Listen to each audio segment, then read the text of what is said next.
Salam əziz dostlar, hər birinizi salamlayıram.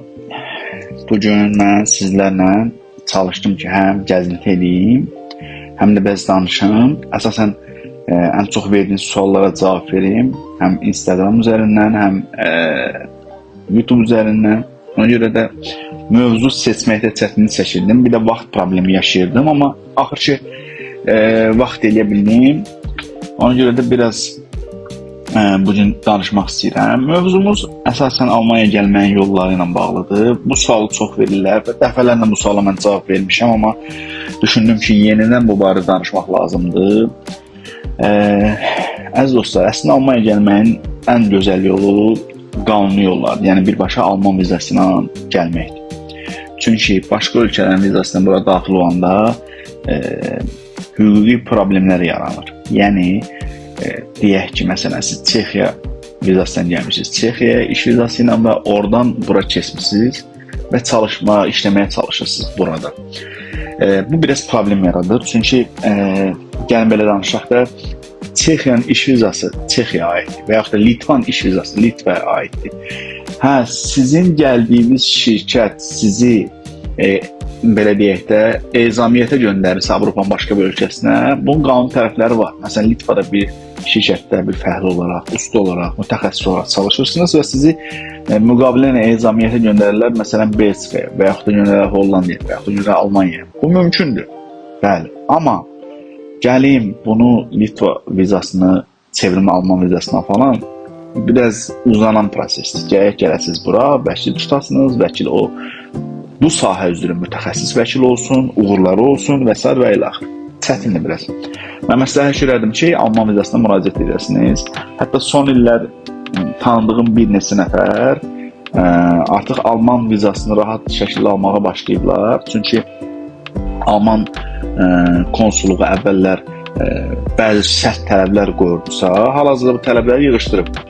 Məsələn, burada Deutsche Post ilə bir dənə belə deyək də xidmət var. Deutsche Post Alman post mənasındadır. Yəni paketləri və paylama xidmətidir. Oraya məsələn müxtəlif transport şirkətləri öz maşınlarını kiraya verirlər və sürücü də onunla içində daxil olur. Son vaxtlarda eşitdiyimə görə və gördüyümə görə Alman vizası tələb olunmadan sadəcə olaraq transport şirkəti sizə iş müqaviləsi verərsə, Alman hökuməti 80%, 90% dil tələb etmədən 6 aylıq viza verir.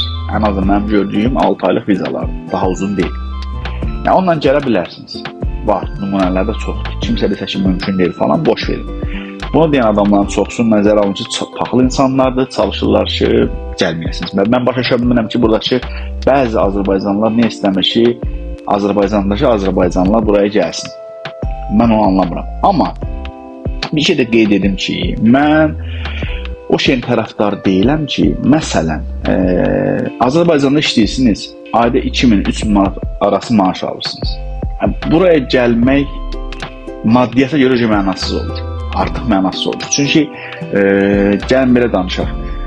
Azərbaycanda siz alırdınız 2000 manat, burada gəlib alacaqsınız 1500 evro. 1500 evro burada. Hətta 1500 evro almırsınız, deyək ki, 1800 evro alırsınız. 1800 evro burada əmək haqqı iş misali, full sayt işlərində, yəni tam zamanlı işlərdə, gündə 8 saat işlərdə 1800 evrosu. Amma bunun kirayə tərəfi var, bunun yeməyi var, bunun avtobus bileti var, əgər avtomobil sürəcəksinizsə avtomobilin yanacaq xərcləri var və s. və ilə axır. Yəni bunu nəzərə almaq lazımdır ki, oradakı lüksünüz pozula bilər. Buraya gələndə bir müddət ən azından pozula bilər. Bəlkə sabahların burada özünü inkişaf elətdirərsiniz. Mütəxəssis kimi hansısa bir şirkətdə işə qəbul olub ayda 2500, 3000, 3500, 4000 evro maaş alarsınız net. Yəni vergilər və sığortalar çıxılandan sonra. O başqa məsələ. Amma mən düşünürəm ki, mənim fikrimiz əlbəttə hər öz mövqeyi var.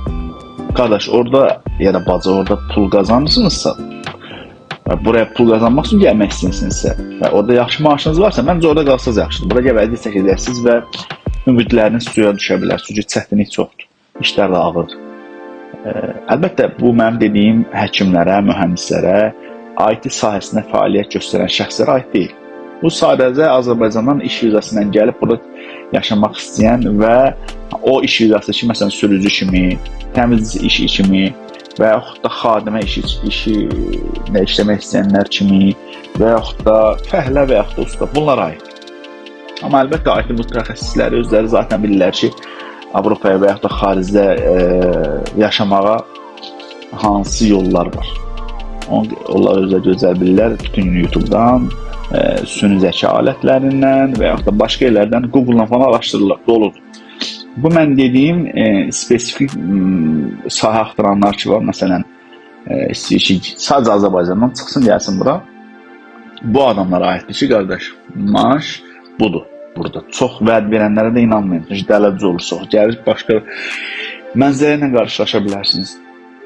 Gəlirlər 2500-2800 verir, gəlib görərsiniz 2800 verirlər. Yəni, onda da sizin üçün böyük sarsıntı olar və böyük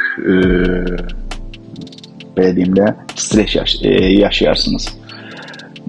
Amma o adamlar ki, məsələn, artıq 500, 600, 700 manat maaş alır və heç cür iş tapa bilmir və ona bəs eləmir, problemləri var falan var və 1800 euro maaşla işləməyə razıdır və Azərbaycanda yaşamaq istəmir. Ola bilər, insanlıq halıdır.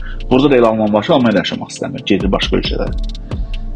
Yəni, onlar məncə gəlsələr yaxşıdır. Niyə insan öz stresə salıb ömrü məhv eləsin? Amma normal maaş alan, normal həyat olan insanların məncə həyat keyfiyyətlərini dəyişməkləri sabah üçün olan psixologiyasına çox mənfi təsir edə bilər. Bu məsələnin bir tərəfi. Digər bir məsələ də budur ki, hesab edirəm ki, Azərbaycandan ölkədən çıxmaq üçün digər gözəl yollardan biri təhsildir. Almanyada da bilirsiniz ki, Ausbildung deyilən bir təhsil növü var, peşə təhsili sayılır. Yəni həftənin 3 günü iş, 2 günü peşə məktəbində dərslərdə iştirak etmək.